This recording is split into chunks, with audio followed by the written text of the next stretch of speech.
And we are live. All right, good evening, everyone, and thank you again for joining us. This is the third class in our Chanukah Torah Across New England series. I know last week you're like, hey, wait a minute, why is one of the Agudath Shalom rabbis speaking? But don't worry, we're getting you some new faces from across New England, and we are very privileged. We have the schus of having Rabbi Dr. Benjamin Samuels with us this evening. It's a very long and sophisticated title. I don't have it on me right now. Rabbi Samuels, what's the title of the shir? The title of the shir is very simply, How Many Chanukah Lights? How many Hanukkah lights? Right, that's much more straightforward than the one I had, so good thing you clarified it. Well, I had a colon less than a long clarification, but we'll keep it, How Many Chanukah Lights? Okay, great. That's a very relevant topic. So anyway, I just want to thank everyone for coming. I see a lot of representation from Agudath Shalom, but also I assume Rabbi Samuels from your community as well. So we got a lot of faces I recognize, a lot of new faces. So what we're going to do is the shir will go about till roughly 8:45, and then there'll be Q&A. But of course, we leave it to Rabbi Samuel's prerogative to figure out how he wants to run the show. But before we begin the shir, I just want to turn the mic to the senior rabbi of Agudath Shalom, Rabbi Daniel Cohen, to introduce Rabbi Samuels. Thank you. Thank you, Rabbi Kurtz, for organizing and for hosting. Stellar job. Yesher koach.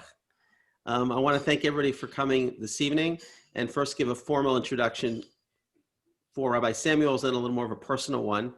Rabbi Samuels has served as the rabbi of Shari Tefillah in Newton, Massachusetts since 1995, where he really has helped shepherd the congregation rooted in the three pillars of Torah, Chesed, and Avoda, as well as immediate past president of the Vad HaRabbanim of New England and a member of its Beit Din. He's a master teacher at Maayan, Torah study from sources, as well as an instructor at the Hebrew College Mea Adult Education Program. He received his smicha from Yeshiva University, from REITS, Rabbi Isaac Elchanan Theological Seminary. He also spent 3 years studying Yeshiva Gush Etzion and Yeshiva University's Gurs Kollel. He holds a PhD in science, philosophy, and religion from Boston University, and a master's in biblical studies and medieval Jewish history, and a BA in English literature. Rabbi Samuels and I go back a long way. We had the opportunity to swap pulpits a number of years ago. We hosted Rabbi Samuels at Agudath Shalom, which was wonderful. And I had the opportunity to spend Shabbos in your community as well. He really is a person who a lot of my colleagues admire because he embodies really a tremendous devotion to Torah, to halacha, coupled with a warmth and a very strong pastoral sense. He's beloved in his congregation, and I'm honored to call you a good friend. Rabbi Samuels, hope your family as well. Wish you much hatzlacha, and thank you very much for joining tonight. It's an honor to welcome Rabbi Samuels to our New England Rabbis Pre-Chanukah Forum. So thank you, Rabbi Samuels. Thank you. Thank you, Rabbi Cohn, and thank you, Rabbi Kurtzen. I want to thank you for organizing this. It's really special, and what a wonderful idea.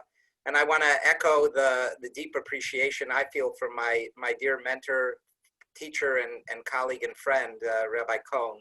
Rabbi Moshe, I look forward to getting to know you a little better as well. But Rabbi Cohn and I go back all the way when we were in Smicha together, and I've watched his stellar career and the wonderful pastoral flavor and his teaching that he brings to his congregation and the congregations that he served before this. And Rab Dani, it's just an honor to call you a colleague and a friend and to continue to learn from your models. So thank you as well. And we were honored to have in our congregation, as Rabbi Cohn mentioned before, him as our scholar in residence, where he taught us about the Elijah moment and how each of us and all of us have to be a harbinger of redemption, a beacon of hope, and an enabler of the good in each other's lives. And Rab Dani, you play that role for so many people in our colleagueship in your community, and I thank you for that as well, and we look forward to continuing to learn from you as well. Good evening, everyone. I wish we were in the same room. I wish we could go around the table and learn each other's faces and names. Unfortunately, we're in this socially distant time, but being socially distant has presented us with new opportunities for connection. And I'm not sure that a program like this would have happened had we not learned about Zoom and the ways we could leverage technology to become each other's teachers during this time of COVID. So I'm deeply grateful for that. I put in the chat for those who would like. I'm going to display the screen, but I did put in the chat a accessible link to my Google Drive, and you could download the sources should you want to have them in front of you. Otherwise, I'm going to share the screen, which I'm going to do now. And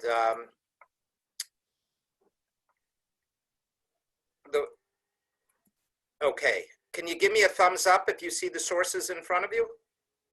Perfect, excellent.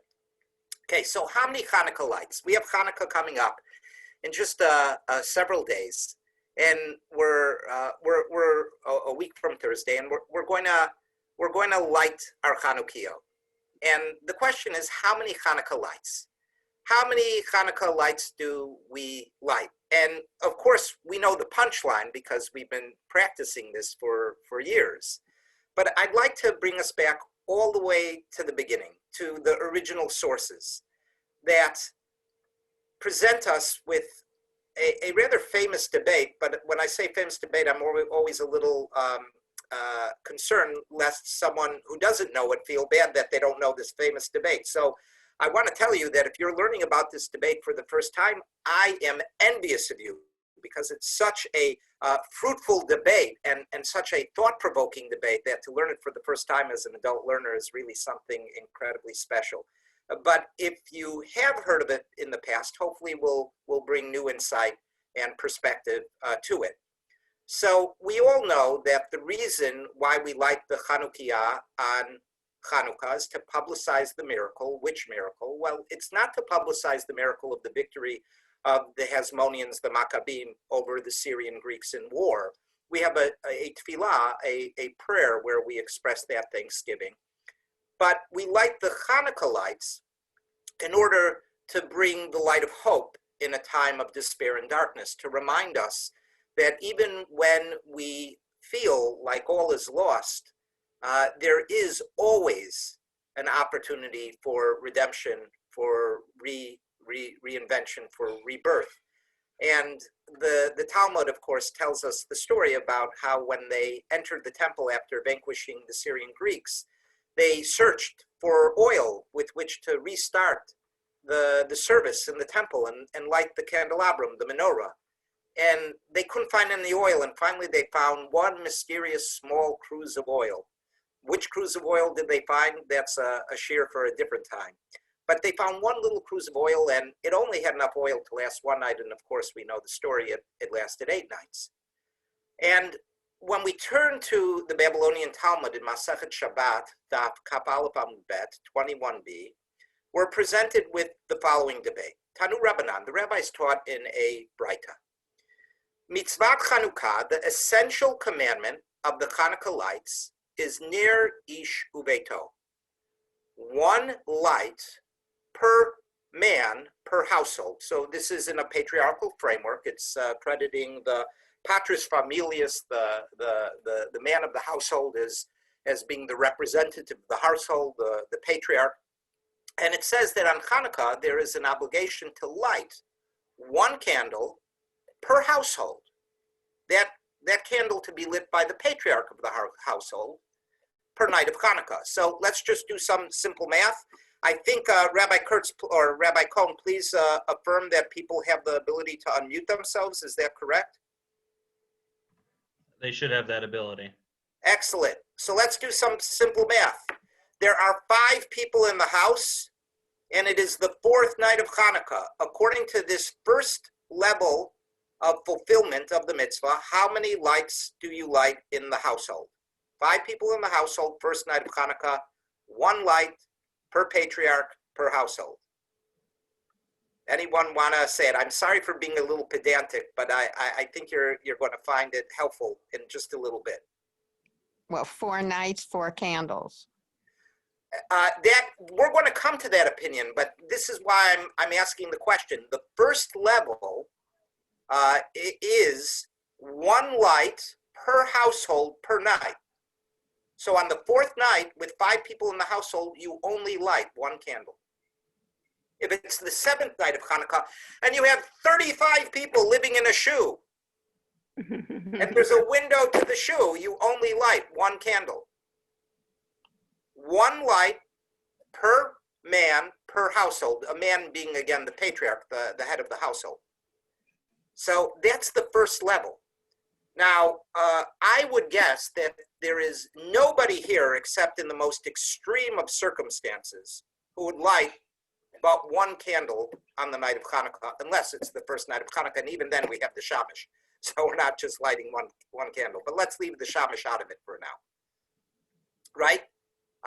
Now, sometimes, right, you're out of candles, you're traveling, you might light only one candle, but you know, none of us have this practice, but that is the essential mitzvah. One candle per household, no matter what night of Hanukkah it is. Okay, are we clear on that? Excellent. And then we do have a question in the chat. Oh, please, please. I have to apologize. Our power and our internet went out at Shul. At Shul, I have 3 screens in front of me. I have a wealth of screens. On Hanukkah, I guess I have to have 8 screens, but I only have 3. And on one screen, I display all of you in a gallery setting.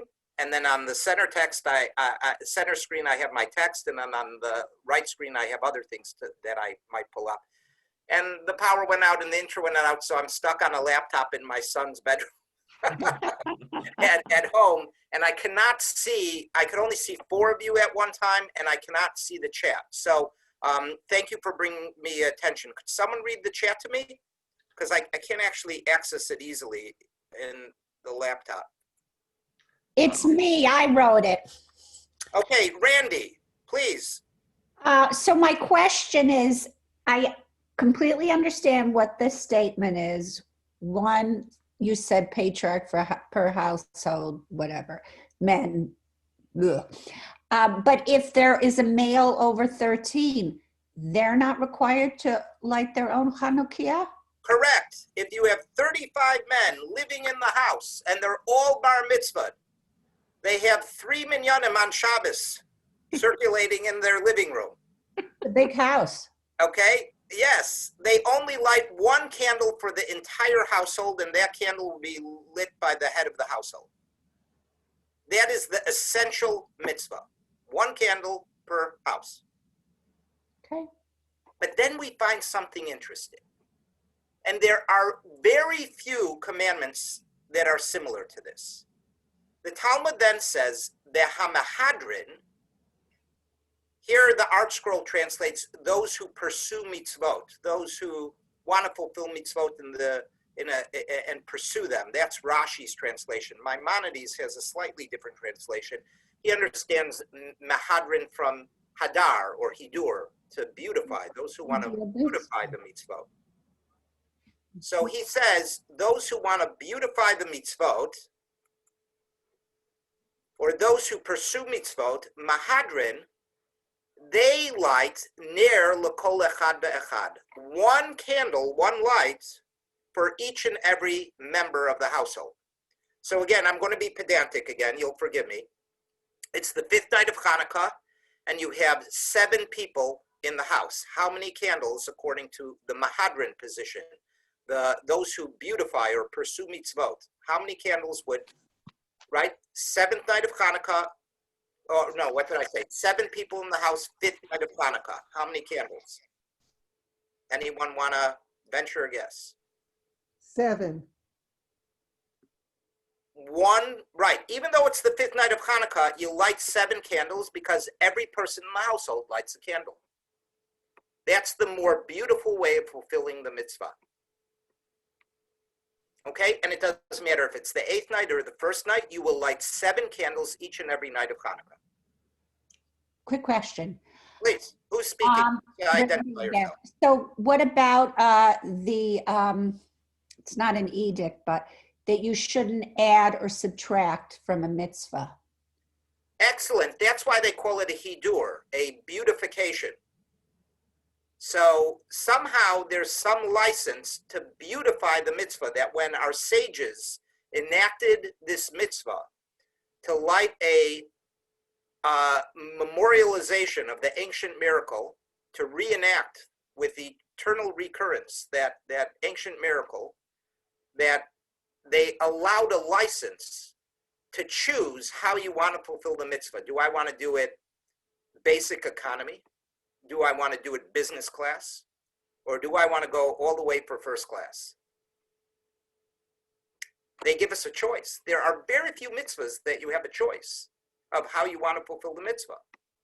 But this gives you a choice. You could do the basic model. Doesn't matter how many people you have in the house. Doesn't matter what night of Chanukah. One candle, one light, the whole house.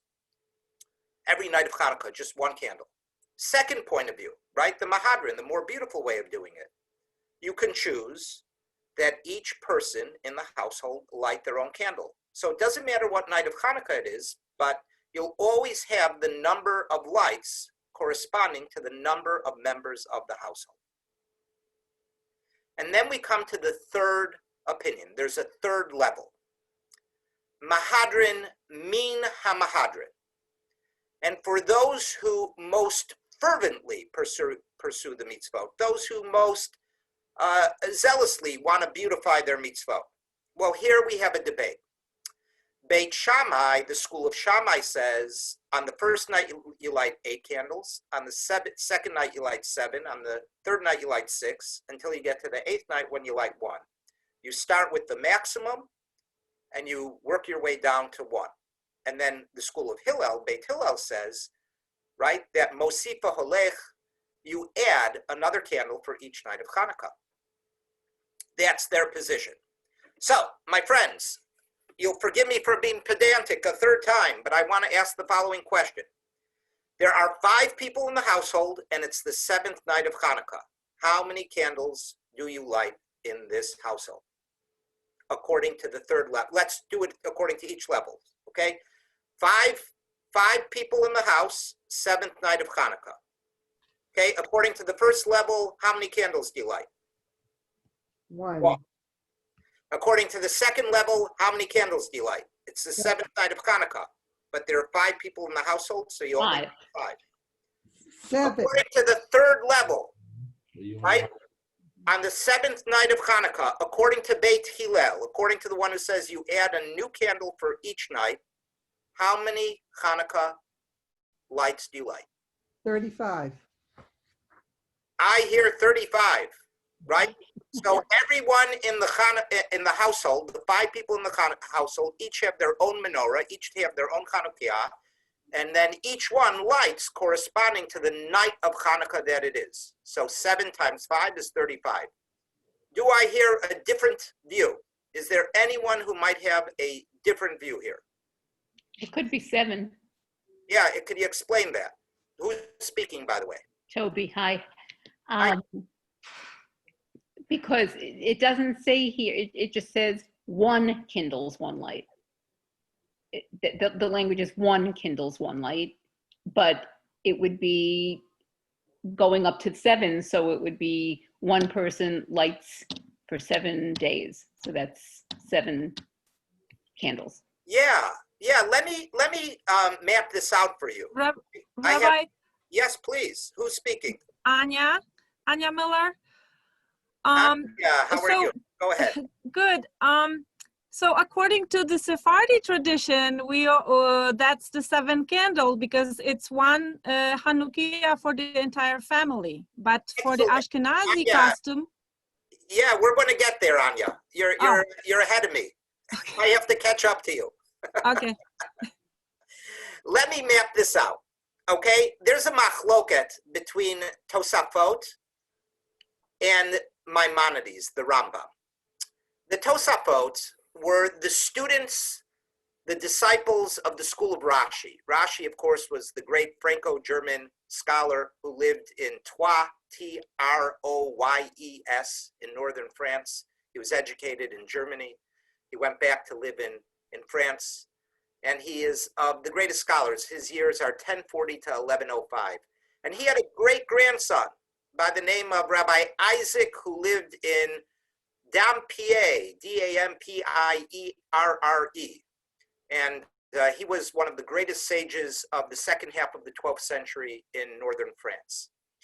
And that's the Tosafot. And then, of course, you know, Maimonides, who was born in Muslim Spain, who had to escape from a persecution where the Jews were being asked, or forced, I should say, to convert to Islam. And he ultimately settled in Fostad in Old Cairo, and his years are 1138 to 1204. So he's roughly a contemporary of Rabbi Isaac of Dampierre.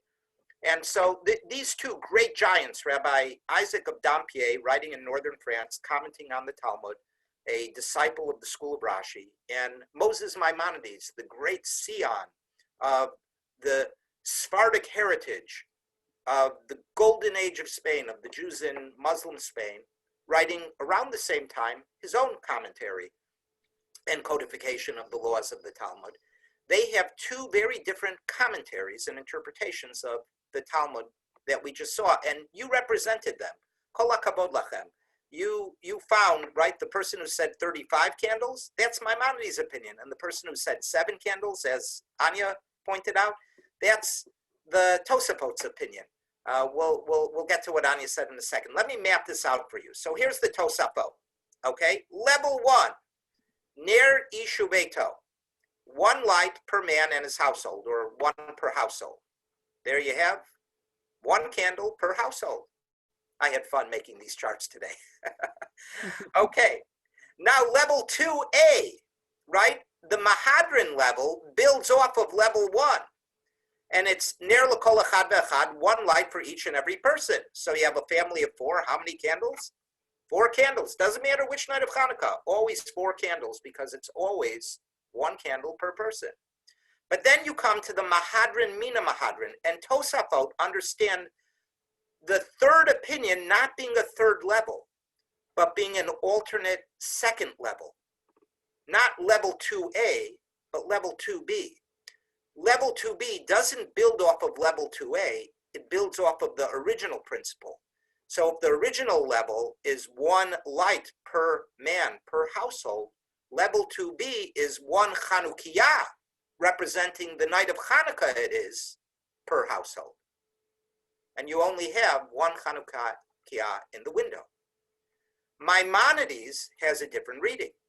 Maimonides says the essential mitzvah, 1 light per man and his household, 1 light per household, right? That's level 1. 1 light for each and every person of the household, that's level 2. And level 3 is 1 Chanukiah per person, per night, right? 1 Chanukiah per person of the household. So he has the third opinion being a level 3, building off of level 2, building off of level 1. Now let me stop the share for a second and look at your faces. And I want to make sure that everyone understands the 2 ways of reading the Talmud. Is there anyone who's a little confused? Don't be embarrassed. Is it clear?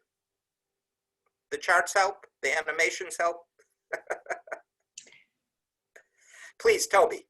No, I do understand it, but maybe I just missed it. But is there anywhere in what we've read so far that actually uses the word Chanukiah?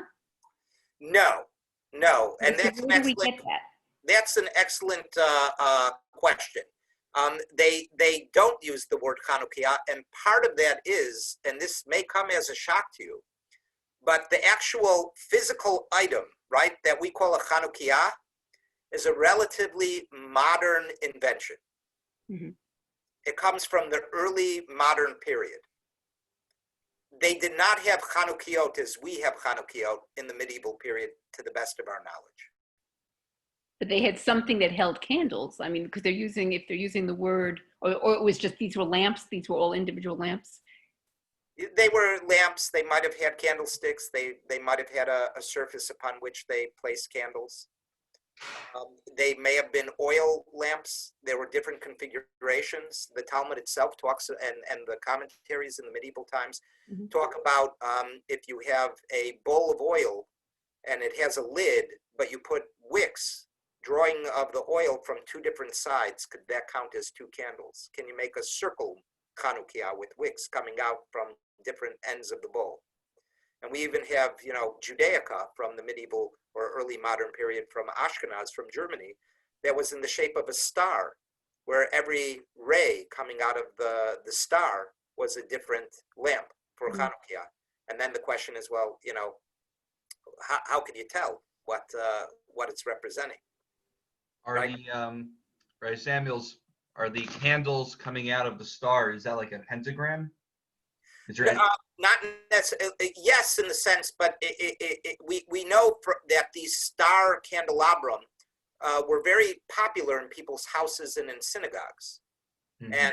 And there's even discussion of again having these type of proto Chanukiot, but not in the frame that we have them, you know, in medieval times. And I think it was because it was a popular way of making lanterns. So do you know if this proceeded, because in pagan religions, modern day witchcraft, they like making pentagrams with candles coming out of a star. So you know what came first? You're stumping me. I have Okay. no idea whether that was a concern or was any, you know, there's any parallel.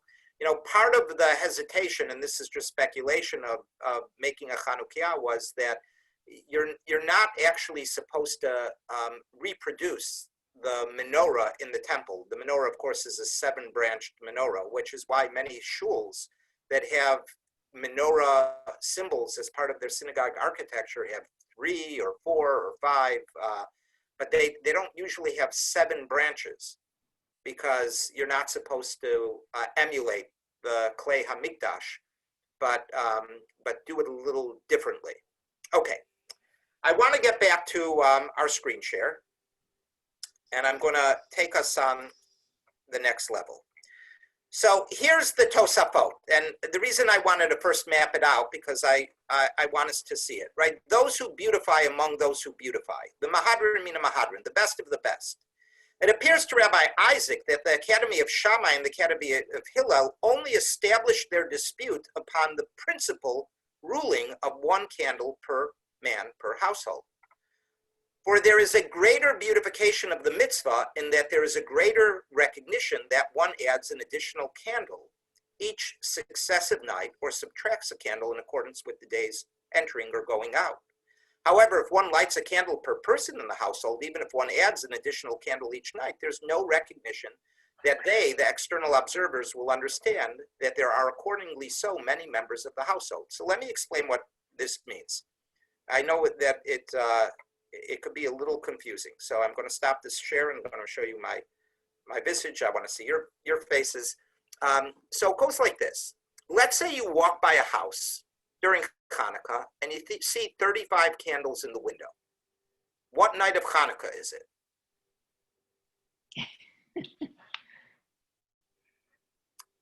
Well, it may be the 5th night of Chanukah, and there are 7 people in the house, each with their own Chanukiah. It may be the 7th night of Chanukah, and there are 5 people in the house, each with their own Chanukiah. You don't know. There may be 35 people in the house lighting 1 candle each, right? Those are all the possibilities. You just don't know. So if the purpose, says Rabbi Isaac of Dampierre, the famous Tosafist, is for there to be clarity to external observers, wouldn't it make sense that Beit Hillel is building off of the first position, that you only have 1 representation of a light for Chanukah in the household? The basic level is just 1 candle. But the better level, right, the best of the best, is to have 1 Chanukiah representing what night of Chanukah it is, so that it is clear to all who pass by what night of Chanukah it is. Right? That makes a lot of sense. Now, what's interesting is that Maimonides has the opposite interpretation. Kama nerot tu madlik b'Chanukah, how many candles should one light on Chanukah? So he goes through it. The essential mitzvah is 1 candle, regardless of how many members of the household or night of Chanukah.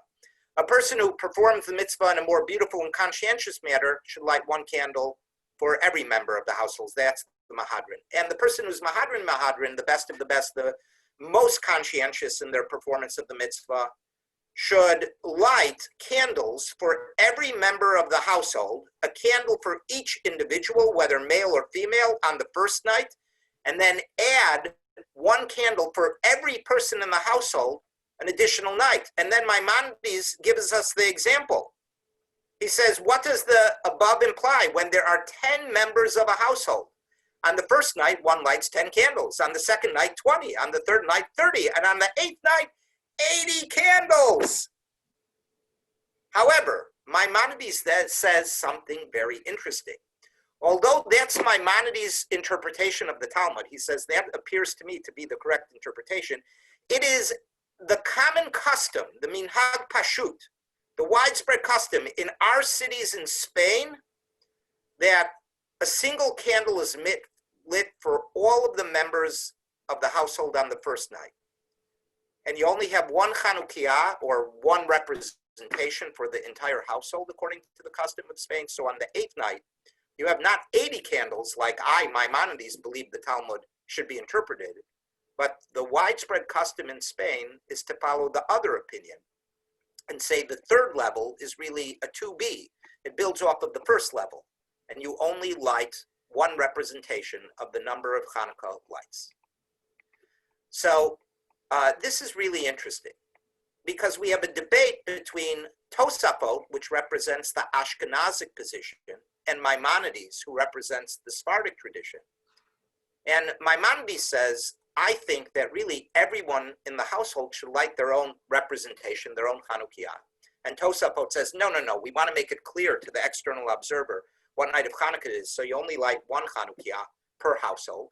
That's the best of the best way to do it. And here we come to what my beloved member who's on the line, Anya, had said earlier. Isn't it curious that Ashkenazim follow Maimonides' view, and every person in the household lights their own Chanukiah, and Sephardim follow the view that accords with the Tosafot, with the Ashkenazic authority, that you only have one Chanukiah per household. So there was a switch. The great Sephardic authority becomes the basis for Ashkenazic custom, and the great Ashkenazic authority becomes the basis for the view of the Sephardic practice. Isn't that interesting? So the question is why? Why the switcheroo? Why do Ashkenazim have a Chanukiah for each person in the household, and the Sephardim have one Chanukiah for every member of the house? Any ideas? It's very curious. It's very curious. In fact, this was known in the early modern period. Let me give you an example. There was a great rabbi who lived in the 17th century and into the 18th century by the name of, it's a mouthful, get ready, Rabbi Yecheskel Katzenellenbogen. Anyone knowing Katzenellenbogen? There are still families that have that name. Bogen. I'm a Katzenellenbogen. Oh, fantastic. Are you a direct descendant of this great Rabbi Yecheskel? I don't know. I was told by my late grandfather that our family name was originally Katzenellenbogen. And when our great-great-grandfather went into the Russian army, the sergeant said, Gold, Smith, Katzenellenbogen, that's too long a name. And it was shortened to Katzel. Well, Randy, this is your yichus. And you have great yichus if you're a Katzenellenbogen. Amen, for Because sure. he was one of the greatest Polish rabbis of the 17th and the beginning of the 18th century, who was invited to what is known as the Triple Community of Germany, Altona, Hamburg, Wandsbek. Ahu, Aleph, Hey, Vav, Altona, Hamburg, Wandsbek, 3 villages that formed a single municipality. That's where the cat's in, because the cat's elbow. That's what they said, where the cat's elbow, Ellenbogen. And and he was the chief rabbi in that triple community. And he was asked the following question. He says, according to the Sephardic custom, only the head of the household lights the menorah and no one else. And the Ashkenazic usage is for each member of the family to light the menorah.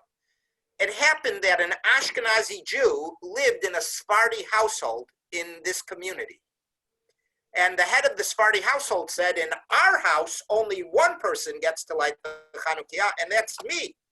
So you don't get to light your Chanukah. And the Ashkenazic Jew said, but that's not my tradition. I get to light my own Chanukah. That's my tradition. So they got into a big fight. They brought it to the chief rabbi, and they said, does the landlord have a right to prevent me from lighting my own Chanukah because my practice is in contradiction to his practice? And in the midst of that responsum, right, he tells a little bit about the community. He said, this is Ashkenaz, this is Germany, we follow Ashkenazic custom. Even though the first settlers were Sephardim in our triple community of Altona, Hamburg, Wandsbek, they didn't start lighting Chanukah till we Ashkenazim showed up. So in the end, he permits the Ashkenazic renter to light in the Sephardic household. But by and by, he recognizes this curious thing that the Ashkenazim followed the Sephardic opinion and the Sephardim follow the Ashkenazic opinion. And the question is why? Here's the responsum in Hebrew. It's a magnificent responsum, really worth going through. So the question is why? The question is why. So some of you may... What, is someone speaking? Okay. Well, can I ask everyone to mute themselves? I'm hearing some reverberation on my end. Thank you so much. Okay. Some of you may know my dear beloved teacher and mentor. I should say all of our teachers and mentors, because if you show up to classes, you probably have had opportunity in the past to learn from Rabbi Jacob J. Schafter, who's a university professor at Yeshiva University and the resident scholar at the Center for the Jewish Future.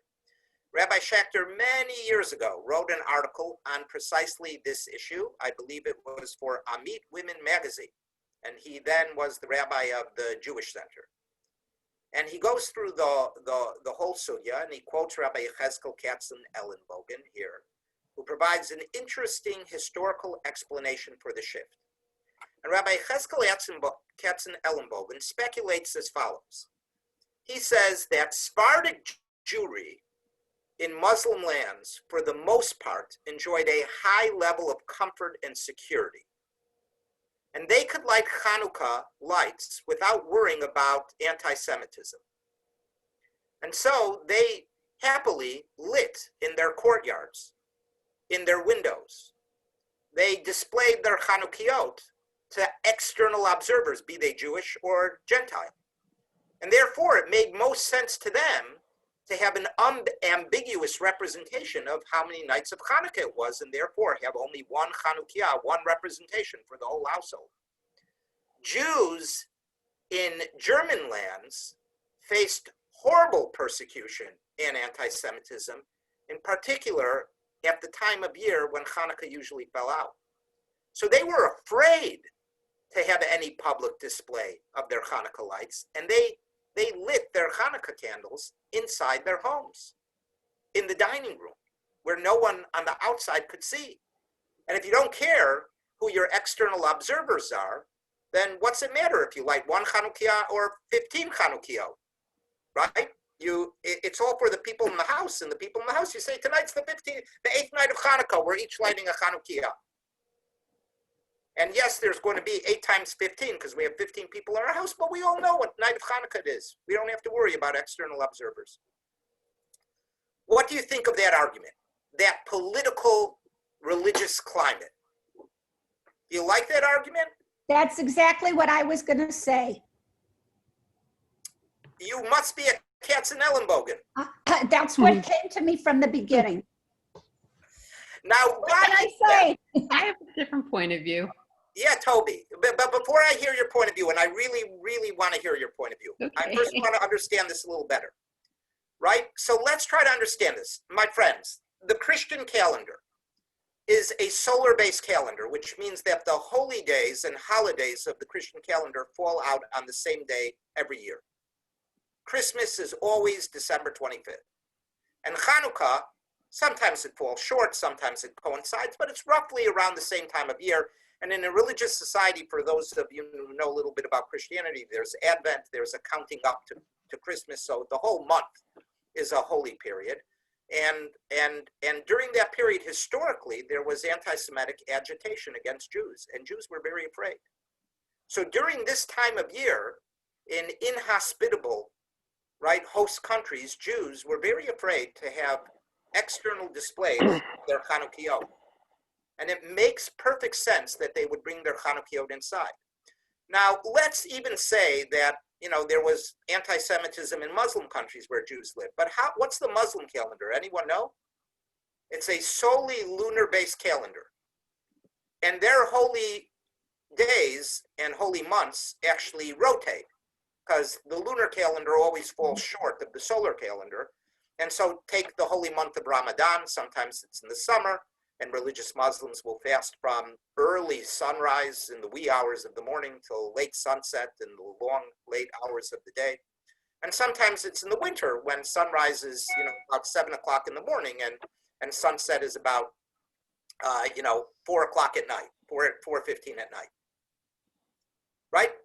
So only once in every 12 years are you going to have Muslim holy days fall out at the same time as Hanukkah. Otherwise, maybe the math's not exactly right, but it's something like that, right? So it's going to be a more hospitable climate for Jews to celebrate Hanukkah without competing with the different religions' major holiday. But weren't also the Muslims on a whole much more tolerant of the Jews than the? So that's a complicated. Yeah, that's a complicated historical story. The Jews play a large part in the mythos of both Islam and Christianity. There were times of great tolerance in both societies and times of horrible persecution in both societies. So on the whole, Jews fared well in Muslim countries as long as they paid their taxes and pledged their allegiance. They were a Ahal al-Dimi, a protected people, people of the book. But it's not fair to say that Jews didn't thrive and survive in Christian countries. But on a whole, I think it's a good generalization. But there were times of persecution and times of tolerance in both parts. Okay. Toby, what's your theory? I don't disagree with the theory with regard to why it would be indoors, but that doesn't translate to me into having 35 Chanukiot going at the same time, because when you think about the reality of life in the shtetl, the houses were small. They often had thatched roofs. There were very few rooms, and they were as poor as dirt. So for everybody to bring in all those candles inside, you'd have a conflagration, and it was expensive. Yeah, so maybe my example, I don't know. I agree it would be inside, but I would think it would make more sense just to have the one. Yeah, one of the fascinating things, so the subtitle of tonight's shir that Rabbi Kurtz couldn't recall for good reason, right, was let's look at this through the lens of politics, religious politics, anti-Semitism. We already mentioned that.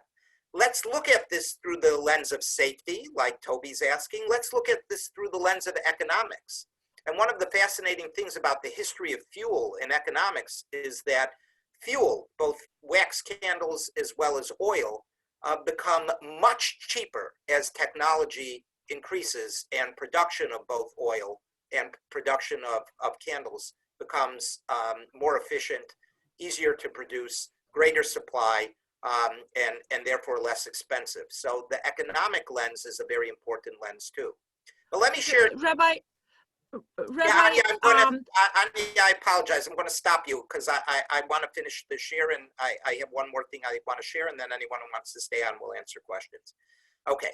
There's sure. there's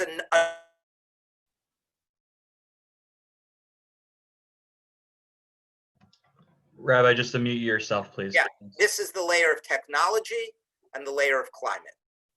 So I'm going to share the screen again and share something that my studies have brought my awareness of.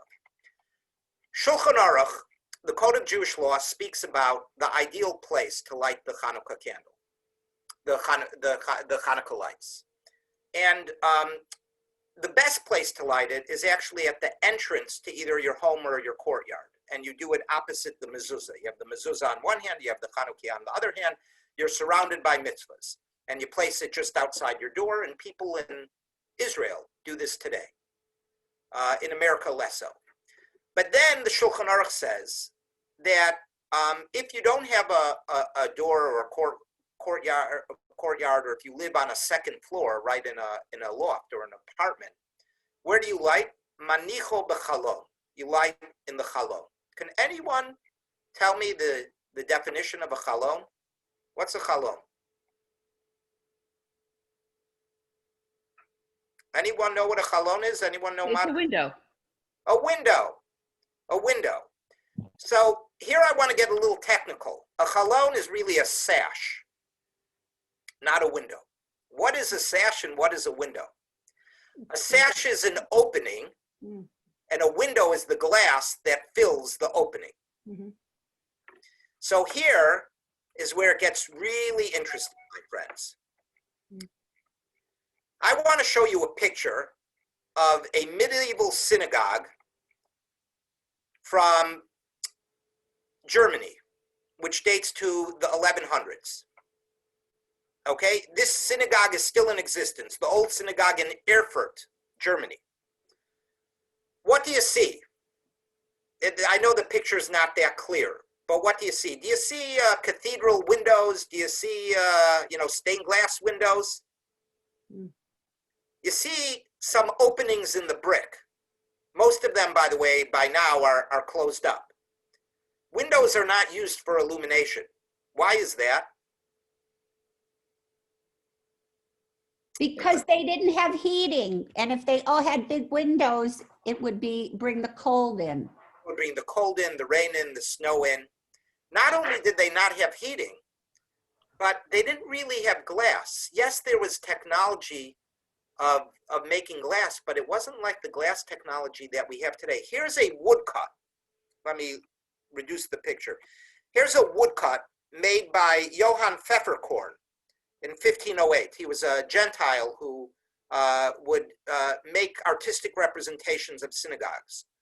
So this is Rosh Hashanah. You see the shulchan in the middle of the shul, a person blowing the shofar. We're not going to do a full analysis of the picture. There's the Aron Kodesh in the front. And what do you see on the sides? Two small windows. And tell me about those windows. What do you see about those windows? How would you describe those windows? What's the technology behind those windows? They're actually an amalgamation of tiny windows, all soldered together with a lead bead, because they didn't have the technology to make what we call plate glass windows. In the packet that I shared with you, I include a wonderful reading, both from Wikipedia and also a book called At Home, A Short History of Private Life, A Short History of the House, why we have shutters on a house, where a hall comes from, right? The History of Windows by the famous writer Bill Bryson. It's a delight to read. And one of the things were that window technology only created small windows. Here's the cover of a book called A Nation of Shopkeepers, and it's trade ephemera from 1654 to the 1860s in England. Okay, so let me blow this up. Shop ephemera. Ephemera are like brochures, flyers, pamphlets, right? So here's a picture window of a store. This must have been like Tiffany's or Bloomingdale's of the time, the most ritzy store.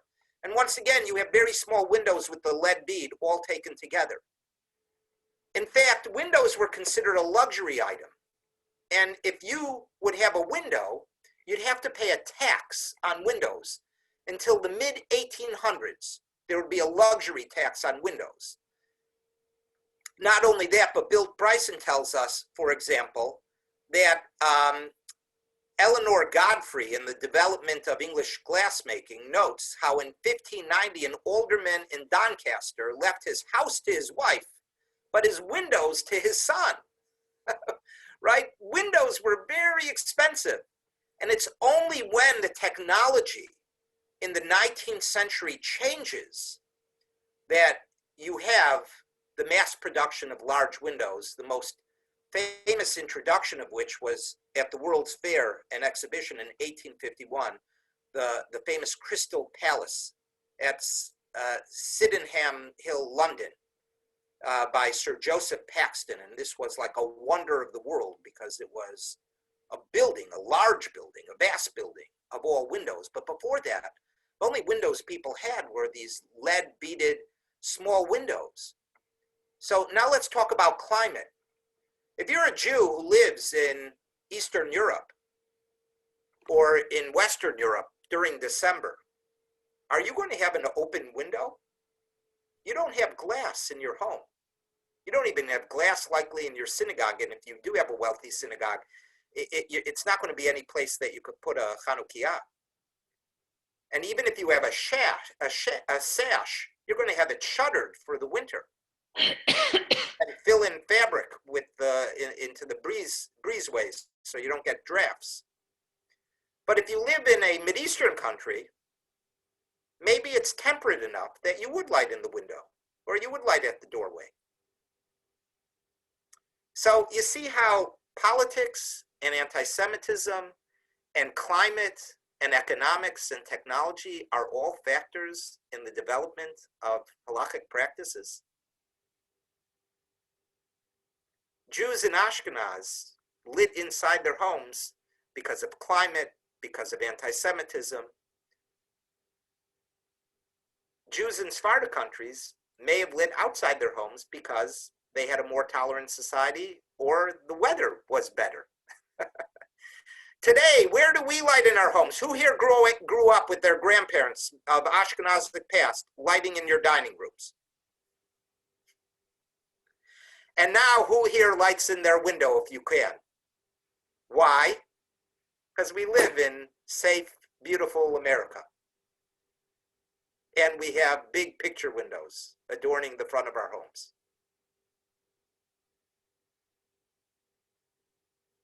But Ashkenazic homes still light multiple Chanukiot because Mesoret Avotenu Biadenu, this is our tradition. It comes from a time, it's a vestige of a time when it didn't matter how many Chanukiot you light because you didn't have to make a representation for people outside the house, only for the education of the children inside your house. I would like to conclude, and then we'll have some questions, with Rabbi Schachter, my teacher's conclusion. Rabbi Schachter, in this piece he wrote probably 30 years ago. Where did it go?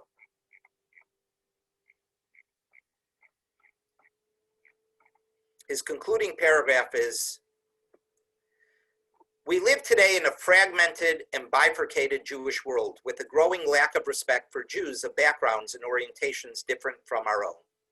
It is precisely at such a time when we need to redouble our efforts at maintaining the viability of that terribly important unit known as Klal Yisrael and express our concern and care for all Jews. The close ties and mutual respect of the Ashkenazic and Sephardic communities is vitally important and will go a long way towards building bridges within our large, multifaceted, and wonderful Jewish community. And I would extend that argument, which is certainly true. First and foremost, we want to build unity amongst Klal Yisrael. But in these fragmented and divided times, an appreciation of different customs, of how they developed, and the integrity of each one might also give us a window, no pun intended, of how to understand each other, respect each other, unify once again, and usher in an era of warmth, of light, of peace, and of brotherhood and sisterhood of unity. May it be so quickly in our times. Okay, questions, comments? Randy. I can't hear you, my friend. You have to unmute. Are you giving us this, all the documents that you It's use? in the chat. If you go to the chat, you could click on the Google Drive and download all of the documents. Any other comments or questions? Oh, okay. Anya, Oh, I wanted to ask a question about in the past times, like in Eastern Europe, candles were very expensive and they were taxed.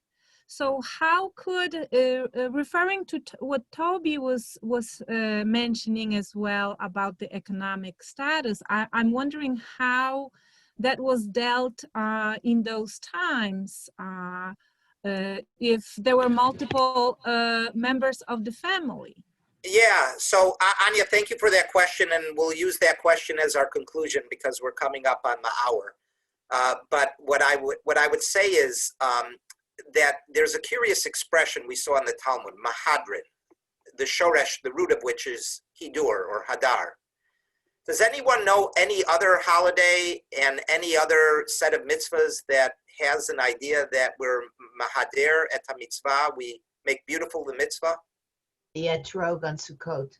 The etrog on Sukkot, which is pre-Eitz Hadar, right? It's the fruit of the beautiful tree, or the beautiful fruit of the tree, or the beautiful fruit tree, or whatever the combination, right? It's the topic for a different shir. Maybe it's in this series. I don't know. But there are important correlations between Sukkot and Chanukah. And I think that people saved up if they could afford it. If they couldn't afford it, all you need is one candle per household. But if you could afford it and if you could save up, people express their spiritual resistance to forces trying to dim their light, and people express their spiritual fulfillment by trying to beautify this mitzvah in a Sukkot-like way, of not pursuing the essential mitzvah, not even pursuing the best way to do it, the best practice way, but the best of the best practice way, the mahadrin mina mahadrin. And I think that's part of the spiritual resistance of bringing light, of bringing warmth, of bringing hope and redemption to the cold and darkened world and of Jewish history. And so I think people saved up. But you're right, for some it was an economic burden. And it wouldn't surprise me if there were households for whom it was an economic burden who only lit one candle per night. Yasher Koach, Rabbi Samuels, thank you so much for teaching this year. I do Thank have you. another question. Are you Thank you very much. taking questions? Yeah, sure. If anyone wants to stay on, I just don't want to hold anybody. It's 9 o'clock and we said it would be an hour. So please feel free to log off, and whoever wants to stay on, ask away. I'm here for you.